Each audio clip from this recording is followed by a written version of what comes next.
$1 billion rocket ship, ভবিষ্যতের একটা প্রযুক্তি যা একদিন তোমাদের মঙ্গল গ্রহে নিয়ে যাবে একেবারে নতুন একটা বাড়িতে, আর তার সাথে $500 বিলিয়ন বায়োস্ফিয়ারে বসবাসের জন্য। ও মাই গড! আর এই গোটা ভিডিও জুড়ে আমরা তোমাদের দেখাবো ভবিষ্যতের জীবন কতটা অন্যরকম হতে পারে। তোমরা দেখতে পাবে কিভাবে আমরা বিলুপ্ত প্রজাতিগুলোকে পুনরুজ্জীবিত করতে যাচ্ছি। এটাই আক্ষরিক অর্থে ভবিষ্যৎ। ফ্লাইং কার যা তোমাদের যে কোনো জায়গায় নিয়ে যাবে, এবং আরো অনেক কিছুই। দারুণ। শুরু করবো এই $1 আলো দিয়ে, যা প্রচুর পরিমাণে একত্রিত করলে মানব জীবনের ভবিষ্যৎই বদলে যেতে পারে, অথবা মঙ্গল গ্রহ। এই ভিডিওতে আমি তোমাদের দেখানোর জন্য এক্সাইটেড এই বিশ্বের সবচেয়ে ফিউচারিস্টিক টেকনোলজি। কিন্তু এরপরে আমরা যাব $10,000 টেকনোলজিতে, নিউরালিঙ্ক, যেখানে একটা কম্পিউটার চিপ সার্জিক্যালি ব্রেনের মধ্যে ইমপ্ল্যান্ট করা হবে, যাতে নোল্যান্ডের মতো বাকি সবাই বিশ্বের সাথে সংযোগ তৈরি করতে পারে। তাহলে তোমার ঘাড় থেকে বাকি অংশ প্যারালাইজড। হ্যাঁ, আর প্রায় 8 বছর ধরে আমি আমার জীবনের কিছু উদ্দেশ্য খোঁজার চেষ্টা করছিলাম। আর তারপরে তুমি পেলে নিউরালিঙ্ক। এর প্রভাব কি হলো? কম্পিউটারের মাধ্যমে যে যা পারে আমিও তাই করতে পারি। আরো সত্যি এটা পারে, শুধুমাত্র ওর ব্রেন ব্যবহার করে। তোমার চিন্তা ভাবনাই তাহলে এটাকে এগোচ্ছে। হ্যাঁ হ্যাঁ, একদম। আমি চাই তুমি তোমার ভাবনা দিয়ে একটা টেক্সট করো। ঠিক আছে। ওর হাতগুলো প্যারালাইজ, আর আমরা তোমাদের দেখাবো ওর হাতগুলো একেবারেই নড়ছে না। এদিকে নোল্যান্ডের ব্রেনে নিউরন ব্যবহার করে নিউরালিঙ্ক সেই সিগন্যালগুলোকে মুভমেন্টে রূপান্তর করতে পারে। ও ওর ভাবনা দিয়ে টাইপ করলো হাই। এটা তোমাদের অদ্ভুত লাগছে তাই না? কিন্তু ও আরো অনেক কিছু পারে। তাহলে শুধু চিন্তার মাধ্যমে তুমি এদিক ওদিক যাচ্ছ। লেফট রাইট, ওফ, মরে যেও না। ও না, এই তো। ও আমাদেরকে গেমে হারিয়ে দিল শুধুমাত্র চিন্তা ভাবনার মাধ্যমে। আমি কখনো ভাবিনি যে এটা আমাকে এমন কিছু করতে দেবে। ফিউচার টেকনোলজি শুধুমাত্র আমাদের মাইন্ডকে সাহায্য করে তাই নয়, তার সাথে বডিকেও করে। যেমন হলো কাই, 12 বছরের একটা ছেলে যার একটা হাত নেই, যাকে রাস্তার ধারে ফেলে রাখা হয়েছিল। আর এই জিনিসটা আমরা এখন কাইকে দিতে চলেছি। এটা কঠিন। আর ও জানেও না ও একটা ফেক ডক্টরের চেম্বারে রয়েছে। আর সব থেকে অ্যাডভান্সড বায়োনিক আর্ম ওকে দেওয়া হবে। $25,000 একটা বায়োনিক আর্ম, যা ওকে একটা সুপার হিরো মুভমেন্ট দেবে। ওকে সারপ্রাইজ দেবো। হে কাই। হ্যালো, আচ্ছা, একটু তোমার ব্যাপারে আমাকে কিছু বলবে? আমার বয়স 12। আমাকে চায়না থেকে অ্যাডাপ্ট করা হয়েছে। কাই এটা জানেও না যে ওটা জিমি। তোমার মা আমাদেরকে বলেছে তোমরা আমাদের চ্যানেলের বড় ফ্যান। দাঁড়াও, কি বলছো? আর হ্যাঁ, তুমি এখন এই হাতটা পেতে চলেছো, কিন্তু আমার মনে হয় এটা যথেষ্ট নয়। তাই তোমার জন্য একটা উপহার আছে। ও, কি বলছো?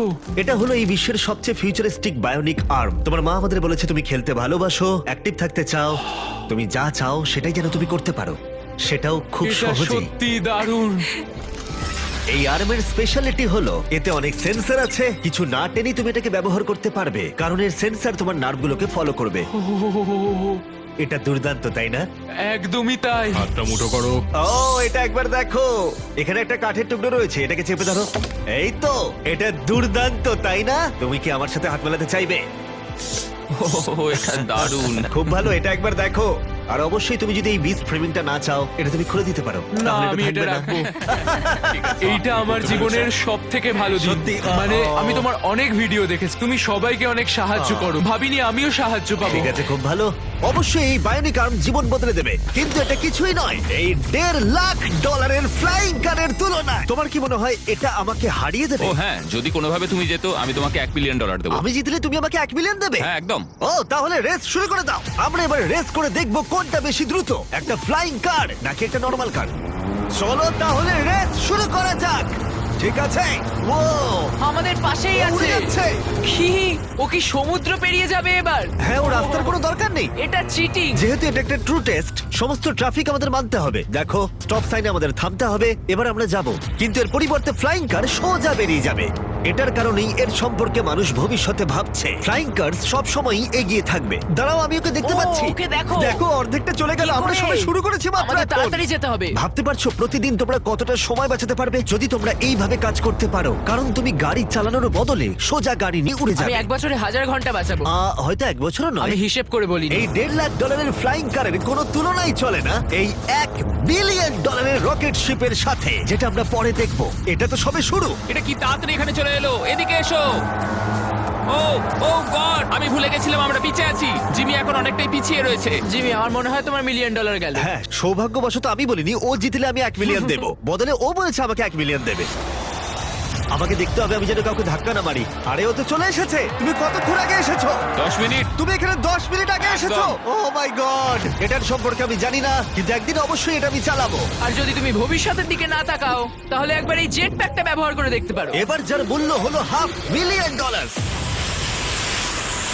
এই জেট প্যাকটা ঘন্টায় 80 মাইল গতিতে উঠতে পারে এবং 3 মাইলের রেঞ্জের সাথে সব থেকে দ্রুত কাজে পৌঁছতে হলে এটাই দরকার। কাজ করে ভালো লাগছে। তুমি পেরেছো জন্য ভালো লাগলো। ভবিষ্যতের পরিবহন শুধুমাত্র আকাশেই নয়, এটা মাটিতেও হতে চলেছে। আর $1 মিলিয়ন বদলে আমরা পেয়েছি বিশ্বের দ্রুততম গাড়ি, আর আমি এখন এটাকে ড্রাইভ করব। আর এটা শুধুমাত্র বিশ্বের দ্রুততম গাড়ি নয়, ও ও ও মাই গড, এটা কত তাড়াতাড়ি গতি বাড়ায়! এতে এত বেশি সাকশন আছে যেটা উল্টো দিকেও চলতে পারে। ও ঠিক আছে, ও মাই গড, জিমি এখন উল্টে যাচ্ছে, দেখো একবার ওকে। এটা সত্যি ভয়ানক, কিন্তু এটা নর্মাল গাড়িতে থাকার থেকে বেশি ভয়ানক নয়। এটা পাগলামো। ও এখন গ্র্যাভিটির বিরুদ্ধে যাচ্ছে। ও এবার মনে হচ্ছে আস্তে আস্তে আমার মাথায় এবার রক্ত উঠে যাবে। এতে দুটো ভ্যাকিউম ফ্যানস আছে যেগুলো এতটাই শক্তিশালী যে তুমি উল্টো হয়েও গাড়ি চালাতে পারবে।